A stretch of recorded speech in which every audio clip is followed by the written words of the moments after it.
بن کے رحمت یہ پھر چھا گیا، کیسے تجھ سے کروں سامنا، گر رہا ہوں ذرا تھا۔ اللہ کے نبی حضرت عیسیٰ ایک شاگرد کو ساتھ لے کر سفر پر نکلے۔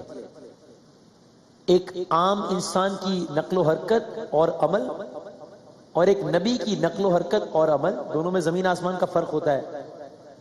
میرے اور آپ کے اکثر کام اپنے مفاد کے گرد گھوم رہے ہوتے ہیں، لیکن انبیاء کے کام مخلوق خدا کے مفاد کے گرد گھوم رہے ہوتے ہیں، اور ان کا ہر کام کوئی نہ کوئی سبق دینے کے لیے ہوتا ہے۔ تو جناب حضرت عیسیٰ شاگرد کو ساتھ لیا، سفر پر روانہ ہوئے۔ راستے میں ایک جگہ انہوں نے قیام کیا۔ شاگرد سے پوچھا جیب میں کچھ ہے؟ نے کہا جی ہاں میرے پاس 2 درہم ہیں۔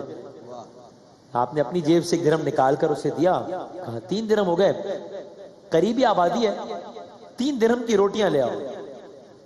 شاگرد گیا، نان بائی سے 3 درہم کی 3 روٹیاں لی، واپسی کی راہ لی۔ راستے میں سوچنے لگا کہ حضرت عیسیٰ نے تو 1 درہم دیا تھا، میرے 2 درہم ہیں، روٹیاں 3 ہیں، اب ان میں سے آدھی روٹیاں وہ کھائیں گے، آدھی روٹیاں میں کھاؤں گا، تو مجھے نصیب ہوں گی آدھی روٹیاں، حصہ میرا دگنا ہے، تو کیوں نہ میں پھر 1 روٹی پہلے سے ہی کھا لوں، 2 روٹیاں ہو جائیں گی، پھر آدھی آدھی کھا لیں گے۔ اس راستے میں 1 روٹی کھا لی، 2 روٹیاں لے کر حضرت عیسیٰ کی خدمت میں حاضر ہوا۔ حضرت عیسیٰ نے اطمینان سے بیٹھ کر بسم اللہ الرحمن الرحیم پڑھ کر اس شاگرد کے ساتھ روٹی کھائی، کھانا کھایا، اللہ کا شکر ادا کیا، الحمدللہ کہا، بات ختم۔ روٹی کے بعد حضرت عیسیٰ نے اپنے شاگرد سے پوچھا 3 درہم کی کتنی روٹیاں ملی تھی؟ تو شاگرد نے جواب دیا 2 روٹیاں ملی تھی، ایک آپ نے کھا لی، ایک میں نے کھا لی۔ حضرت عیسیٰ نے مزید اس شاگرد کو کچھ نہیں کہا، اسے ساتھ لے کر وہاں سے روانہ ہو گیا۔ راستے میں ایک دریا آیا، شاگرد نے حیران ہو کر کہا اللہ کے نبی دریا کیسے عبور کریں گے، یہاں تو کوئی کشتی بھی نظر نہیں آ رہی۔ فرمایا گھبراؤ نہیں، میں آگے چلوں گا، تم میری ابا کا دامن تھام کر میرے پیچھے پیچھے چلتے جانا، اللہ نے چاہا تو دریا پار کر لیں گے۔ رک کر ایک جملہ کہہ دوں، پہلے دن سے اصول طے ہے، اگر اپنا بیڑا پار لگانا ہے تو نبی کا دامن تھامنا ہے، ورنہ بیڑا غرق ہو جائے گا۔ چنانچہ حضرت عیسیٰ نے دریا میں قدم رکھا، شاگرد نے بھی آپ کا دامن تھام لیا، بإذن خدا آپ نے دریا کو عبور کر لیا، پاؤں تک گیلے نہ ہوئے۔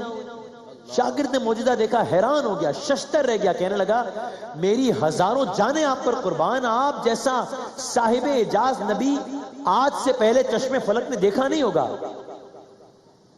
حضرت عیسیٰ نے کہا یہ معجزہ دیکھ کر ایمان میں کچھ اضافہ ہوا؟ کہا اللہ کے نبی دل نور سے بھر گیا ہے، دل نورانی ہو چکا ہے۔ کہا اچھا تو بتاؤ روٹیاں کتنی تھیں؟ کیا بات؟ کہا روٹیاں 2 تھیں، 2 ہی تھیں۔ آپ نے شاگرد کو کچھ بھی نہیں کہا، خاموش ہو گئے، ساتھ لے کر وہاں سے چل پڑے۔ راستے میں ہرنوں کا ایک ٹولہ گزر رہا تھا، آپ نے ایک ہرن کو اشارہ کیا، آپ کے پاس دوڑا چلا آیا، ہرن کو ذبح کیا، پکایا، خود بھی کھایا، شاگرد کو بھی کھلایا، دونوں کھا چکے۔ حضرت عیسیٰ نے اس کے بعد ہرن کی کھال پر پیر کی ٹھوکر مار کر کہا قم بإذن اللہ، اللہ کے حکم سے زندہ ہو جا۔ ہرن زندہ ہو گیا، دوڑتے ہوئے اپنے گروہ سے جا ملا۔ شاگرد نے معجزہ دیکھا، حیران رہ گیا، کہنے لگا اللہ کا شکر ہے جس نے مجھے آپ جیسا نبی اور معلم عطا کیا۔ حضرت عیسیٰ نے کہا معجزہ دیکھ کر ایمان میں اضافہ ہوا؟ سبحان اللہ، ایمان پہلے سے دگنا ہو گیا ہے۔ کہا اچھا بتاؤ پھر روٹیاں کتنی تھیں؟ کہا روٹیاں 2 ہی تھیں، کچھ بھی نہیں کھا، ساتھ لے کر چل دیا۔ کچھ لمحوں بعد ایک بستی میں داخل ہوئے، بستی کے دروازے پر ایک بڑھیا کی جھوپڑی تھی، اپنی جھوپڑی کے باہر اپنے 2 بچوں کو اپنے سامنے زمین پر لٹا کر زار و قطار رو رہی تھی۔ حضرت عیسیٰ نے خاتون سے گریے کا سبب دریافت کیا، کہنے لگی میرا شوہر فوت ہو گیا ہے، یہی 2 بچے ہیں، مجھے بڑھاپے کا سہارا ہے، لیکن اپنی قسمت پر رو رہی ہوں.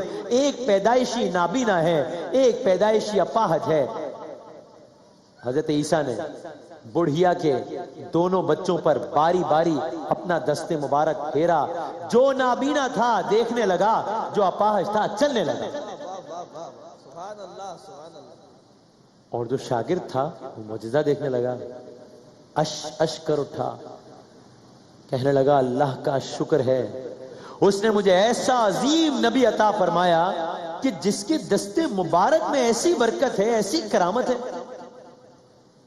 حضرت عیسیٰ نے کہا ایمان میں کچھ اضافہ ہوا؟ کہا اب تو ایمان کی دولت سے مالا مال ہو گیا ہوں. کہا اچھا تو بتاؤ روٹیاں کتنی تھیں؟ کہا اللہ کے نبی روٹیاں 2 تھیں. پھر خاموش رہے. ساتھ لے کر چل پڑے. چلتے چلتے دونوں ایک پہاڑی کے قریب پہنچے. پہاڑی کے قریب سونے کی 3 اینٹیں پڑی تھیں. حضرت عیسیٰ نے شاگرد سے کہا بھائی بات یہ ہے 3 اینٹیں ہیں, ایک اینٹ میری ہے, ایک اینٹ تمہاری ہے, ایک اینٹ اس کی ہے جس نے تیسری روٹی کھائی. یہ سن کر شاگرد نے کہا اللہ کے نبی تیسری روٹی میں نے کھائی. حضرت عیسیٰ نے سنا, اس حریص کو, اس لالچی انسان کو اپنے حال پر چھوڑ دیا. کہا یہ 3 اینٹیں تم ہی لے جاؤ, اور حضرت عیسیٰ روانہ ہو. حریص تھا, لالچی تھا, فرق نہیں پڑا اس کو. اینٹوں کے قریب بیٹھا ہے, سوچ رہا ہے کہ میں نے گھر کیسے لے کر جاؤں. قصہ مختصر کرتا ہوں. ابھی یہ سوچ ہی رہا تھا, 3 ڈاکو وہاں سے گزرے. دیکھا اس شخص کے پاس سونے کی 3 اینٹیں ہیں. انہوں نے اسے قتل کر دیا. آپس میں کہنے لگے اینٹیں 3 ہیں, ہم بھی 3 ہیں, ہر ایک کے حصے میں 1 اینٹ آتی ہے.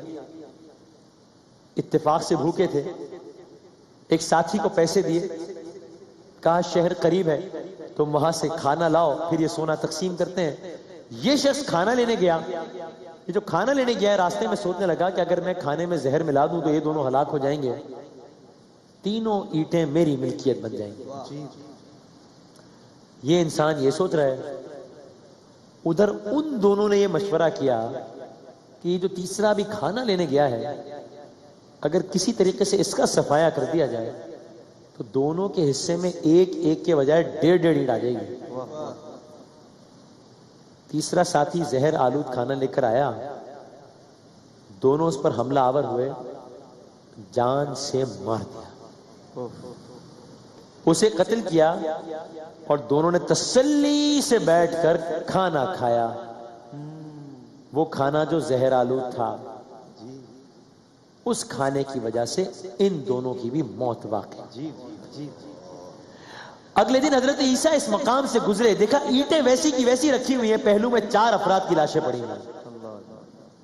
یہ دیکھ کر, خلاصہ کلام, یہ دیکھ کر آپ نے ٹھنڈی سانس بھری اور فرمایا دنیا. اور مجھے حضرت علی کا وہ قول یاد آتا ہے کہ دنیا میں تجھے 3 مرتبہ طلاق دیتا ہوں. حضرت عیسیٰ نے ٹھنڈی سانس بھری اور کہا دنیا اپنے چاہنے والوں کے ساتھ یہی سلوک کرتی ہے. قصے سے سبق بڑا واضح ہے, بڑا عام فہم ہے, ایک بچے کی بھی سمجھ آتی ہے بات. یہ جس طریقے سے غصہ عقل کو کھا جاتا ہے, لالچ رزق کو کھا جاتا ہے. اور جب کسی کا رزق ختم ہو جاتا ہے اس کے بعد اس دنیا میں ایک لمحہ بھی مزید زندہ نہیں رہ سکتا. اسی طرح لالچ اس کی زندگی کو بھی کھا جاتا ہے. آپ دیکھا ایک حریص انسان نے کس طرح دوسرے کی زندگی کا چراغ گل کر دیا اور نتیجتاً اپنی زندگی کا دیا بھی بجھ گیا. لالچ, ہرس ابتدائے آفرینش سے انسان کی سرشت میں شامل ہے. جہاں لالچ شامل ہے وہاں قناعت بھی شامل ہے. بس آخری جملے, اگر لالچ اور ہرس قناعت اور اطمینان پر حاوی ہو جائیں تو انسان درندہ بن جاتا ہے. اگر قناعت لالچ اور ہرس پر قابو پا لے انسان فرشتوں سے بھی بہتر بن جاتا ہے. اسی نے کہا فرشتوں سے بہتر ہے انسان بننا. اشرف المخلوقات, فرشتوں سے بہتر ہے انسان بننا, مگر اس میں لگتی ہے محنت زیادہ. ایک وقفے کے بعد دوبارہ حاضر ہوں. ماہ رمضان یوں آ گیا, بن کے رحمت یہ پھر چھا گیا. کیسے تجھ سے کروں